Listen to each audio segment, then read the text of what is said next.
Good morning friends. कालच्या लेक्चरमध्ये आपण टेस ऑफ अँथर घेतलेलं आहे. टेस ऑफ अँथरमध्ये आपण दोन पार्ट्स घेतले, अँथर वॉल आणि दुसरा मायक्रोस्पोरेंजियम. काल आपण बघितलं की मायक्रोस्पोरेंजियममध्ये ज्या स्पोरोजिनस टिश्यू असतात, स्पोरोजिनस सेल असतात, याच्यापासून याच्यामध्ये पोलन मदर सेल होतात, पोलन मदर सेल तयार होतात आणि त्या पोलन मदर सेलचं मायटॉसिस होऊन आपल्याला हॅप्लॉइड पोलन ग्रेन्स मिळतात by the process of meiosis. That process is called microsporogenesis. काल आपण टेट्रॅड्स ऑफ मायक्रोस्पोर्स और मायक्रोस्पोर टेट्रॅड्स आपण काल बघितलं. त्याच्यामध्ये दोन तुम्हाला टाईप सांगितले, युज्युअल टाईप आणि अनयुज्युअल टाईप. त्याच्यामध्ये आयसोबायलॅटरल टेट्रॅड्स हे मोनोकॉट मध्ये असतात आणि टेट्रॅडल टेट्रॅड्स हे डायकॉट मध्ये असतात. आणि दुसरा जो होता तो अनयुज्युअल टाईप, ज्याच्यामध्ये आपण तीन टाईप सांगतोय, तीन पार्ट सांगतोय. That is a T-shaped, linear, and a disc. Then we say about now how is the pollen grains? How is the pollen grains or the structure of microspore? You know that microspore is the first cell for the development of male gametophyte. म्हणजे हा जो mail गॅमेटोफाइट तयार होतो या ठिकाणी, या mail गॅमेटोफाइट तयार होण्यासाठी हा मायक्रोस्पोर किंवा पोलन ग्रेन्स हा खूप इम्पॉर्टंट आहे. So how is the structure of pollen grains or microspores here, everybody? The pollen grains or microspore are, it is unicellular, uninucleate, haploid, spherical and oval in shape.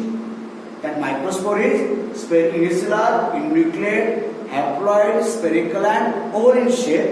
That is also called pollen grains, everybody. Their size is about 25 to 50 millimicron. ही तिची size आहे. So with the structure तुम्हाला दोन मार्कासाठी question असतो, sketch and label microspore किंवा write a short note on pollen grains, की pollen grains वरती short note लिहायचे किंवा याचं डायग्रामॅटिक क्वेश्चन तुम्हाला दोन मार्काचं देतो. So it is about the pollen grains here. The pollen grains is a double layer. याच्यामध्ये दोन लेअर असतात. Outer is called exine, inner is called intine. Having the two layers, that's why it is called sporoder. It is double layer in nature, so that's why it is called as the sporoder. That layer is called sporoder. In that there are two layers. The outer is called exine, inner is called intine. So is the exine. The exine is outer and thick layer. तुम्ही जर बघितला असेल, हा बाहेरचा जो outer आहे, that is called exine, which is the outer and thick.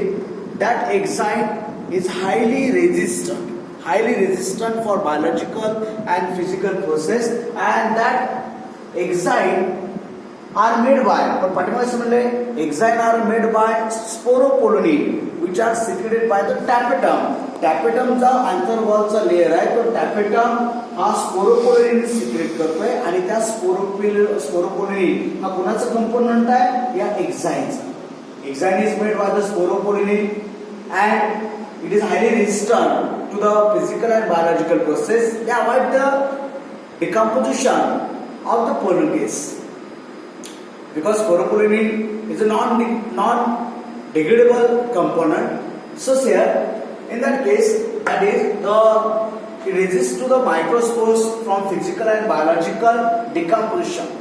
On the exine, say that is there pollen grains are two types. That is rough and smooth. If the spines are present, if the spine-like structure are present on exine, that microspore are called spiny microspore, which are present mostly in dicot plant for the insect pollution. Due to spines on the microspores, that spines can be easily stick to that insect and it helps in a insect pollination or entomophily. And if the spines are absent on exine, जर the exine वरती spines absent असेल, then that is called smooth microspore. That smooth microspore are the characteristics of monocot plant which are adaptive character for the anemophily or wind pollution. So that on that exine there are two parts, that is spiny microspore and a smooth microspore. If the spines are present, that is called spiny microspore. If the spines are absent, that is called the smooth microspore. त्याच्यानंतर दुसरा layer आपण सांगितलाय intine. Before seeing the intine, you can say that the region on the exine, where it is absent, it's an absent. जिथे exine absent आहे, that region is called germ pores. Where the exine itself lack, itself absent, that is called germ pore.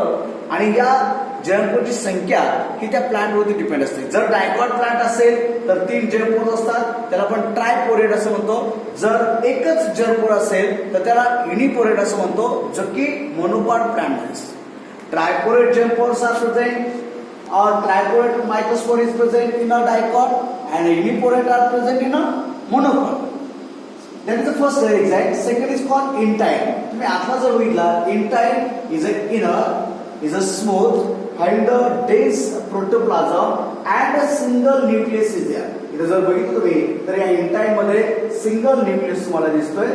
That is a intine having the smooth protoplasm is there, single nucleus there, is correct, and that intine is made by cellulose and pectin. लक्षात ठेवा, intine कोणापासून बनला आहे? Cellulose and pectin, and this intine is helps the formation of pollen tube during the development of male gametophyte. हे दोन functions सांगितले. Exine is made by sporopollenin, which gives protection or which avoid the biological and physical decomposition. Second is called intine. That intine is made by cellulose and pectin and which helps in the formation of pollen tube. या microspore मध्ये तुम्ही दोनच part या ठिकाणी लक्षात ठेवायचे, एक्झाइन आणि intine. मी म्हटलं की याच्यामध्ये दोन लेअर आहेत, एक्झाइन आणि intine. That's is called sporoderm. Exine is the outermost part, protective part, thick part, which having the spines, the spiny microspore there. That is present in dicot plant. That is called spiny microspore. If the spines are absent, that is called smooth microspore, which is a characteristic feature of the monocot plant, and that helps in anemophily. Is it clear? So, in that case, after that, we can say that intine.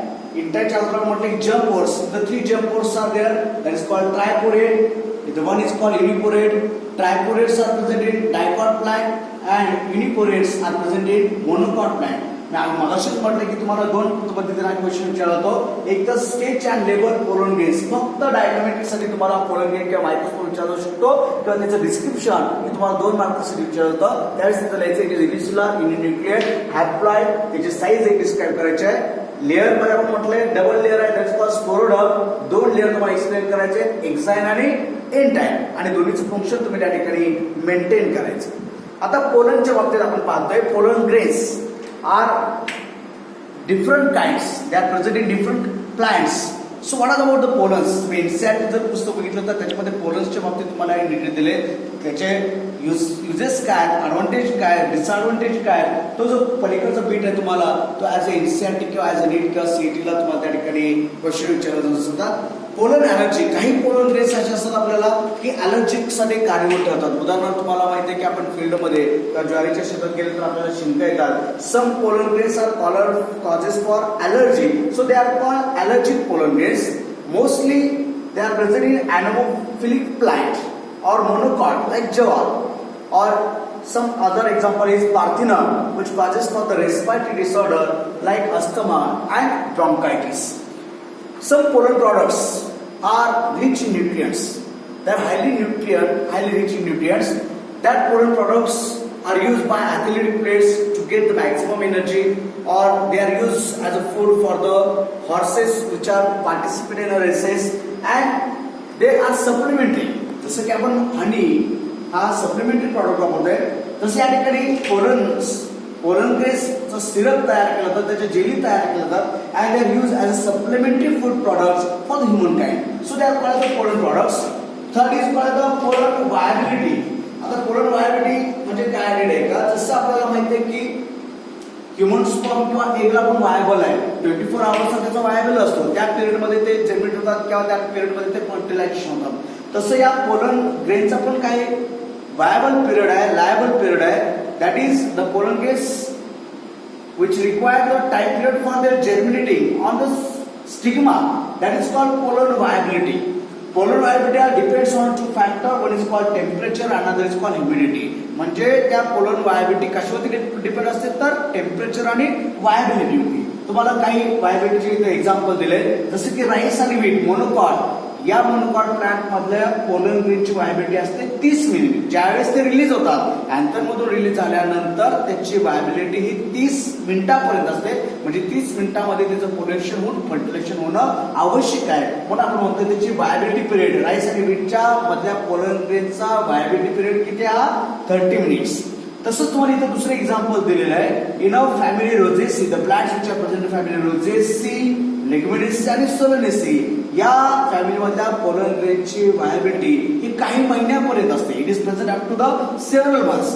हे सगळे question तुम्हाला नीट आणि सीईटीला आहे. जसं मी तुम्हाला म्हटलं pollen allergy example लक्षात ठेवायचे, पोलन प्रॉडक्ट्स त्याचे एक्झाम्पल्स लक्षात ठेवायचे, पोलन व्हायबिलिटी त्याचा टाइम पिरियड किंवा टेम्परेचर आणि ह्युमिडिटी हे फॅक्टर लक्षात ठेवायचे. पोलन बँक्स जसं आपण म्हटलं की काही पोलन ग्रेन्स जे हेल्दी असतात ते प्रिझर्व केले जातात. जसं आपण स्पर्म किंवा एग प्रिझर्व करतोय तसे काही पोलन ग्रेन्स हे प्रिझर्व करतात. They can be storage for the plant breeding program and the pollens can be stored with the help of liquid nitrogen. लक्षात ठेवा नीट लागलेलं क्वेश्चन आहे. Liquid nitrogen at the -196 degree Celsius. जवळपास -190 degree सेल्सिअसला liquid nitrogen मध्ये हे pollen grains preserve केले जातात आणि पुढे त्याला प्लांट ब्रीडिंग प्रोग्राम मध्ये आपण त्याला यूज करतोय. That process is called as the cryo preservation. त्या प्रोसेसला काय म्हणायचं आहे? Cryo preservation. अँड आपण म्हटलं की हे सगळे नीट सारे क्वेश्चन आहेत. Pollen allergy, pollen plant products, pollen viability आणि पोलन बँक्स हे सगळे क्वेश्चन तुम्हाला नीट आणि सीईटीला असतील. आपण मगाशी म्हटलं की exine is made by the sporopollenin. The sporopollenin is a one component. It is a component which is a non biodegradable. म्हणजे त्याचं डिग्रेडेशन होत नाहीये. It is made, it is not affected to the high temperature and strong acid and strong alkali. That's why the pollen grains can be preserved or fossils of the pollen grains can remain up to the good condition for many years due to the presence of only sporopollen. याच्यावरती तुम्हाला separately question असतो. मी आणखी सांगतो की आपल्या स्टुडंटसाठी आपल्याला जे स्टडी मटेरियल प्रोव्हाइड केलं आहे त्याच्यामध्ये तुम्हाला पोलन ग्रेन्स मध्ये आणखी डिटेलमध्ये पाहायला येतील. हे सगळे क्वेश्चन्स तुम्हाला त्याचे इम्पॉर्टंट हिंदी आणि सीईटी साठी असतात. आज आपण फक्त स्ट्रक्चर ऑफ पोलन ग्रेन्स पाहिलेलं आहे. In the next lecture we can see about the development of male gametophyte. मी मगाशीच म्हटलंय की pollen grain the first cell for the development of male gametophyte. मग मेल गॅमेटोफाइट कशा पद्धतीने डेव्हलप होते हे आपण नेक्स्ट लेक्चरला पाहूया. थँक्यू.